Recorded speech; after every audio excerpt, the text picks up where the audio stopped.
আল্লাহ রাব্বুল আলামিনের পবিত্র কালামের মধ্যে 114টি সূরা রয়েছে। তার মধ্যে যে আয়াতটা তেলাওয়াত করেছি এই সূরাটার নাম হলো সূরা ইমরান। কোরআন শরীফের নাম্বার অনুযায়ী 3 নাম্বার সূরা। এই সূরাতে 200টি আয়াত রয়েছে। আর যে আয়াতটি পড়েছি এটা হলো 31 নাম্বার আয়াত। এই আয়াতে আল্লাহ রাব্বুল আলামিন বলেন, কুল ইন কুনতুম তুহিব্বুনাল্লাহ, হে রাসূল আপনি বলে দেন যারা আমি আল্লাহ রাব্বুল আলামিনকে ভালোবাসে, ফাত্তাবিউনি তারা যেন আমার অনুসরণ করে, অর্থাৎ রাসূল সাল্লাল্লাহু আলাইহি সাল্লামের অনুসরণ করে। যদি আল্লাহ রাসূল সাল্লাল্লাহু আলাইহি সাল্লামের অনুসরণ করা হয় তাহলে কি হবে? ইয়াগফির লাকুম, আল্লাহ রাব্বুল আলামিন বলেন ইউহিব্বুকুমুল্লাহ, তাহলে আল্লাহ রাব্বুল আলামিন বলেন যে আমি আল্লাহ রাব্বুল আলামিন তোমাদেরকে ভালোবাসবো। ওয়া ইয়াগফির লাকুম যুনুবাকুম, এবং আমি আল্লাহ রাব্বুল আলামিন তোমাদের জিন্দেগীর গুনাহগুলোকে মাফ করে দিব। আল্লাহু গফুরুর রহিম, আল্লাহ রাব্বুল আলামিন অতি দয়ালু এবং পরম করুণাময়। এই আয়াত কখন নাজিল হয়? এটা অর্থ বললাম। শানে নজুল হলো আল্লাহ রাসূল সাল্লাল্লাহু আলাইহি সাল্লাম যখন মক্কার প্রান্তরে ইসলামের দাওয়াত দিতে শুরু করেন, মক্কার কাফেরেরা বলে, এ মুহাম্মদ, এই যে আমরা মূর্তিকে ভালোবাসি, মনে রাখো এই মূর্তিকে আমরা আসলে ভালোবাসি না।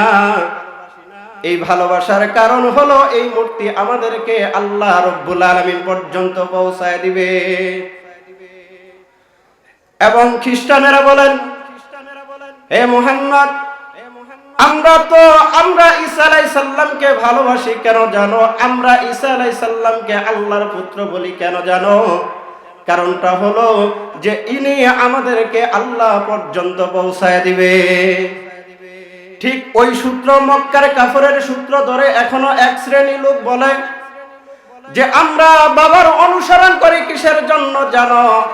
একমাত্র অনুসরণ করি এই জন্য যে আল্লাহ তারা আমাদেরকে আল্লাহ রাব্বুল আলামিনের জান্নাত পর্যন্ত পৌঁছায় দিবে, বলে কিনা? কিন্তু আল্লাহ রাব্বুল আলামিন বলেন, মক্কার কাফেররা যখন এইভাবে বলেন যে আমরা ভালোবাসি আল্লাহর রাস্তে হুবুলকে ভালোবাসি, আমরা ভালোবাসি মক্কার ঘরে যতগুলো মূর্তি রয়েছে এটা আল্লাহ তাআলার জন্য,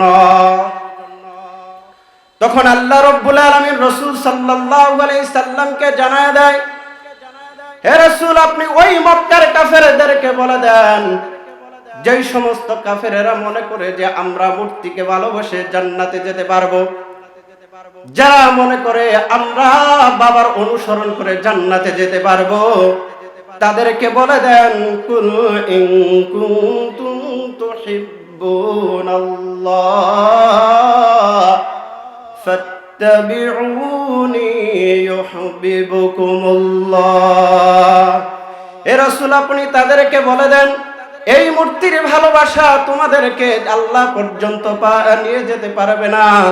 যদি তোমরা এখন তো আল্লাহ রাব্বুল আলামিনকে ভালোবাসো তাহলে আমি মুহাম্মদ সাল্লাল্লাহু আলাইহি সাল্লামের অনুসরণ করো। আল্লাহ রাসূল সাল্লাল্লাহু আলাইহি সাল্লামের দরবারে হযরত জিবরাইল আলাইহিস সালাম বসা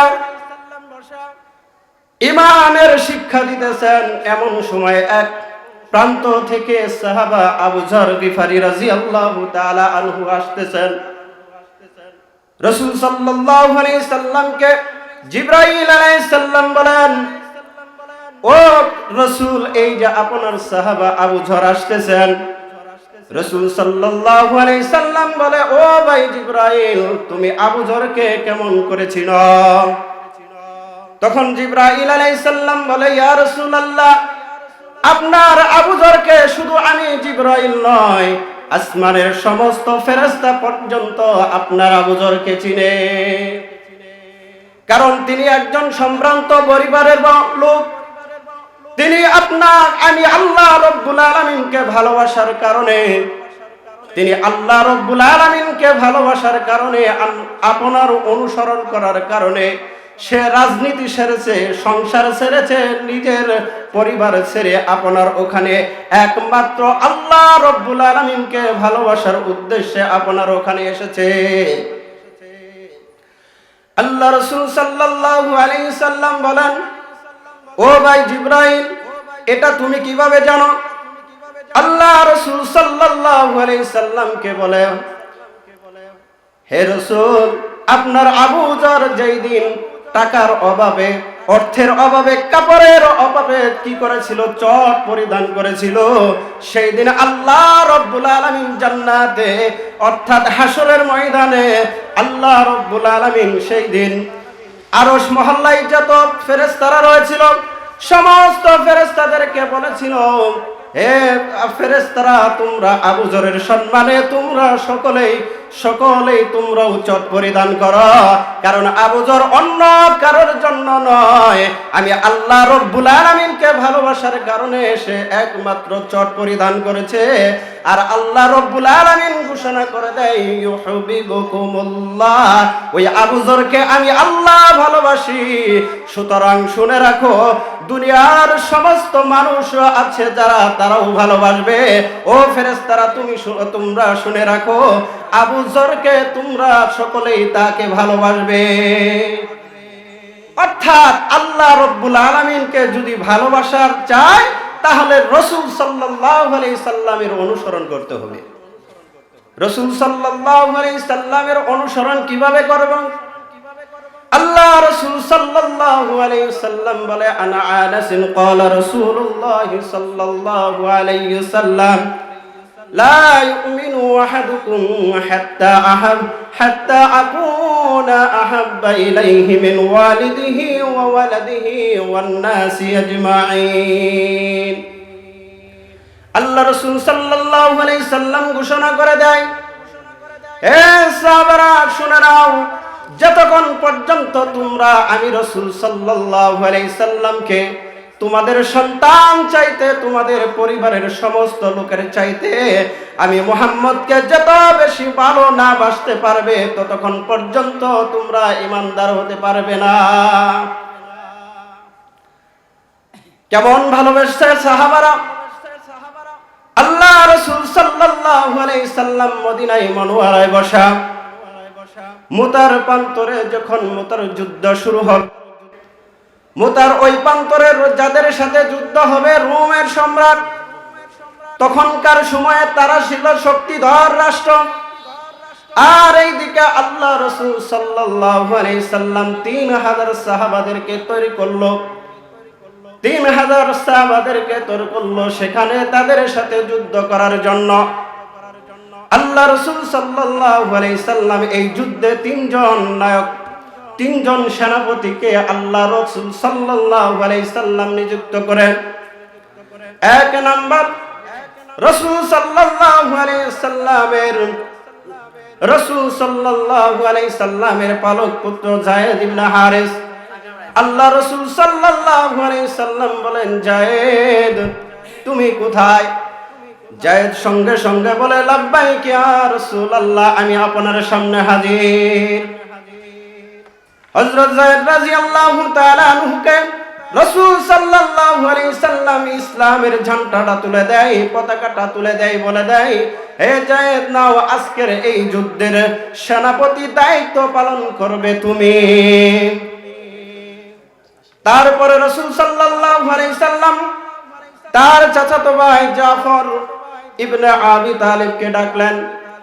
কোথায় জাফর ইবনে আবি তালিব? তিনি ডাকলেন। ডাক দেওয়ার সঙ্গে সঙ্গে তিনিও বলেন, লাব্বাইক ইয়া রাসূলুল্লাহ। তিনি বললেন, হে আল্লাহ রাসূল, আমি উপস্থিত। তিনি বললেন, যায়েদ যখন শহীদ হয়ে যাবে এই ইসলামের পতাকাটা তুমি নিবে, আর তুমি এই ইসলামের পতাকাটা উত্তোলন করে ধরে থাকবে। আরেকজন সাহাবার নাম ঘোষণা করে দিলেন, আব্দুল্লাহ বিন রাওহা। তাকে বললেন, হে আব্দুল্লাহ বিন রাওহা, এই নাও, যদি আমার চাচাতো ভাই জাফর শহীদ হয়ে যায় তাহলে তারপরে তুমি এই জানটাকে তুলে নিবে। এবং আল্লাহ রাসূল সাল্লাল্লাহু আলাইহি সাল্লাম ঘোষণা করে দিলেন, ও সাহাবারা শুনে নাও, যদি আব্দুল্লাহ বিন রাওহা শহীদ হয়ে যায় তাহলে তোমাদের মধ্যে যাকে তোমরা ইচ্ছা তাকে আমির নিযুক্ত করবে, আর তার হাতে এই মুতার যুদ্ধে তোমরা বিজয় দান করবে। আর তখন প্রত্যেকে বুঝার বাকি রইল না যে এই মুতার যুদ্ধে থেকে তারা কেউ ফিরবে না। সুতরাং যায়েদ আল্লাহ রাসূল সাল্লাল্লাহু আলাইহি সাল্লামকে বলে, ইয়া রাসূলুল্লাহ, আপনি আমার পালক পিতা, আপনি আমাকে আদেশ করেছেন, আমার মা আয়েশা ভিতর থেকে শুনেছে, আমার কারোর কাছে যেতে হবে না। আল্লাহর ওয়াস্তে আপনার খেদমতে থাকার কারণে যদি আপনার কোনো ক্রমে ভুল করে থাকে, আল্লাহর ওয়াস্তে আমি যায়েদকে আপনি ক্ষমা করে দিবেন।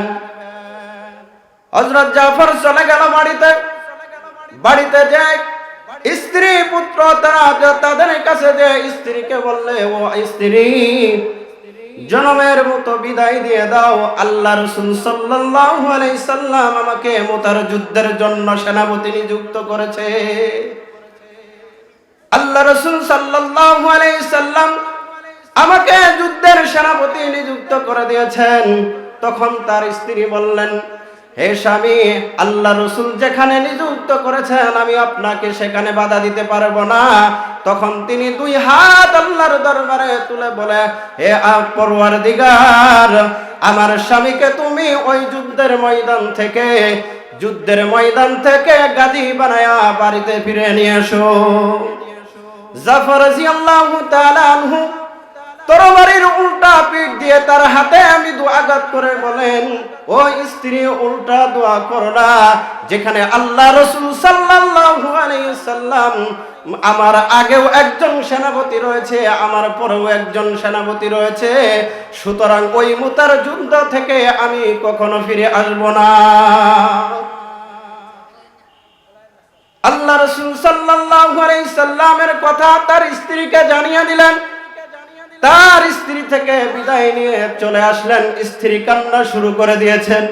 ছোট্ট ছোট্ট বাচ্চাগুলো পিছনে থেকে কাঁদে আর বলে, বাবা বাবা। কিন্তু জাফর রাদিয়াল্লাহু তাআলা আনহু একবারও পিছনের দিকে তাকায় দেখলেন না যে কাকে কে ডাকে, কে বাবা বলে ডাকে, আর কোন স্ত্রী তার জন্য কান্না করে। রাসূলের মহব্বত এত ছিল। আর সেই দিন আব্দুল্লাহ বিন রাওহার ছিল বাসরাত, ফুলসজ্জা।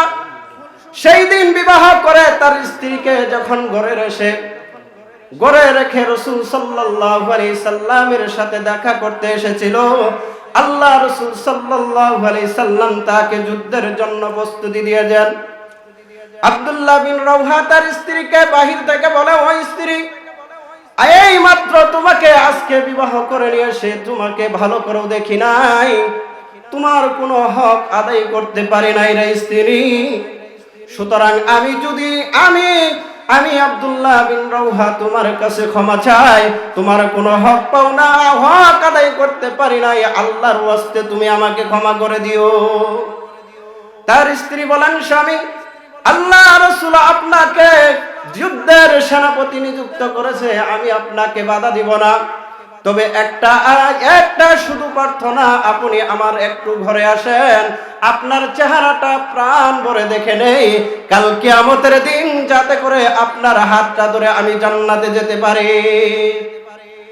আব্দুল্লাহ বিন রাওহা বলেন, ও স্ত্রী, তোমার যদি এই নিয়তি থাকে আর তুমি যদি ধৈর্য ধারণ করে থাকতে পারো, তাহলে মনে রাখো কাল কিয়ামতের দিন আল্লাহ রব্বুল আলামিন তোমাকে আমার সাথে পরিচয় করে দিবেন। তারা প্রত্যেকে চলে গেল যুদ্ধের ময়দানে। যুদ্ধ শুরু হয়ে গেল। যায়েদ অনেকগুলো কাফেরকে জাহান্নামে পাঠায় তিনিও শহীদ হয়ে গেলেন। আর শহীদ হওয়ার সঙ্গে সঙ্গে জাফর রাদিয়াল্লাহু তাআলা আনহু ডাল ফেলে দিয়ে ডান হাতে তিনি ওই ইসলামের পতাকা উঁচু করে তুলে ধরেছেন, আর বাম হাত দিয়ে তিনি যুদ্ধ করা শুরু করলেন। কাফেররা এসে জাফর রাদিয়াল্লাহু তাআলা আনহুর ডান হাতে কোপ দেয়, ডান হাতটা কেটে পড়ে যায়। আর তখন সঙ্গে সঙ্গে যা ইসলামের পতাকাটা বাম হাতে তুলে নেয়, বাম হাতে কোপ দেয়, বাম হাতটাও পর্যন্ত কেটে পড়ে যায়। তখন এই দুই বাহুর দ্বারাই তিনি ইসলামের পতাকা তখন পর্যন্ত উত্তোলন করে ধরেছিলেন।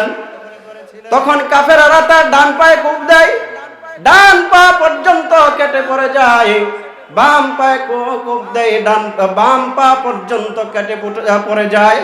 কিন্তু কাটা দুটো হাত দিয়ে তখন পর্যন্ত জাফর রাদিয়াল্লাহু তাআলা আনহু ইসলামের পতাকা উঁচু করে ধরে রেখেছিল। হযরত জাফর রাদিয়াল্লাহু তাআলা আনহু যখন এমন ভাবে ধরেছিলেন, কাফেররা এসে পিছন থেকে গর্দানের মধ্যে কোপ দেয়, আর সঙ্গে সঙ্গে গর্দানটা দূরে যেয়ে পড়ে যায়। আর ইসলামের পতাকাটা মাটিতে পড়ার আগে জাফর রাদিয়াল্লাহু তাআলা আনহুর কাটা মাথাটা, ওই কাটা মাথাটা দাঁত দিয়ে কামড়িয়ে ধরে তখন পর্যন্ত ইসলামের পতাকা উঁচু করে ধরে রেখেছিল। ও দুনিয়ার মানুষ, এটা কার জন্য? রাসূল সাল্লাল্লাহু আলাইহি সাল্লামের ভালোবাসা। আর যখন তিনি শহীদ হয়ে যায় তখন তার জন্য আব্দুল্লাহ বিন রওহা চলে আসে ইসলামের পতাকাটা নেওয়ার জন্য। যখন কাছে আসে দেখে ইসলামের পতাকাটা আবার দাঁড়িয়ে গেছে, তিনি মনে করলেন যে আমরা যাওয়ার আগে মনে হয় অন্য কেউ তুলে নিয়ে গেছে। আব্দুল্লাহ বিন রওহা বলেন, আমি কাছে যে দেখি যে জাফরের ডান হাতটা এক জায়গায় পড়ে রয়েছে, বাম হাতটা আরেক জায়গায় পড়ে রয়েছে, ডান পাটা এক জায়গায় পড়েছে, ছিন্ন বডিটা এক জায়গায় পড়েছে, আর শুধু মস্তকটা কামড়িয়ে ধরে ইসলামের পতাকা কামড়িয়ে ধরে তখন উঁচু করে রেখেছে। এটা হলো একমাত্র আল্লাহ রাসূল সাল্লাল্লাহু আলাইহি সাল্লামের ভালোবাসার নমুনা। আল্লাহ রাসূল সাল্লাল্লাহু আলাইহি সাল্লামকে কতটুকু ভালোবাসতেন। নব স্ত্রীকে ঘরে রেখে তিনি তারা কি চলে আসছে যুদ্ধের ময়দানে, আর ছোট ছোট বাচ্চাগুলোকে রেখেও তিনি যুদ্ধের ময়দানে চলে এসেছে। তাই কবি বলেন, হে রাসূল তোমায় ভালোবাসি অন্তরে শুধুই মুখে না, জান্নাতের আশায় নয় হে রাসূল, জাহান্নাম কেউ ডরি না। জান্নাতের আশায় নয় হে রাসূল, জাহান্নাম কেউ ডরি না। তোমারি নাম শুনিলাম, এই চোখে দেখলাম না, তোমার নাম শুনিলাম, এই চোখে দেখলাম না, এই সুর যদি শুনে থাকো একবার দেখা দাও না। হে রাসূল তোমায় ভালোবাসি অন্তরে শুধুই মুখে না, জান্নাতের আশায় নয় হে রাসূল, জাহান্নাম কেউ ডরি না। কত আশিক যায় মদিনায়, তবু রোজায় আতহায়, এই গরিবের আরজি শোনো, মোরে খাবে দেখা দাও না। হে দুনিয়ার মানুষ শুনে নাও, রাসূল সাল্লাল্লাহু আলাইহি সাল্লামকে যারা ভালোবেসে জীবন পর্যন্ত দিয়েছেন, আল্লাহ রাব্বুল আলামিন বলেন ইউহিব্বুকুমুল্লাহ, আমি আল্লাহ রাব্বুল আলামিন তোমাদেরকে ভালোবাসবো।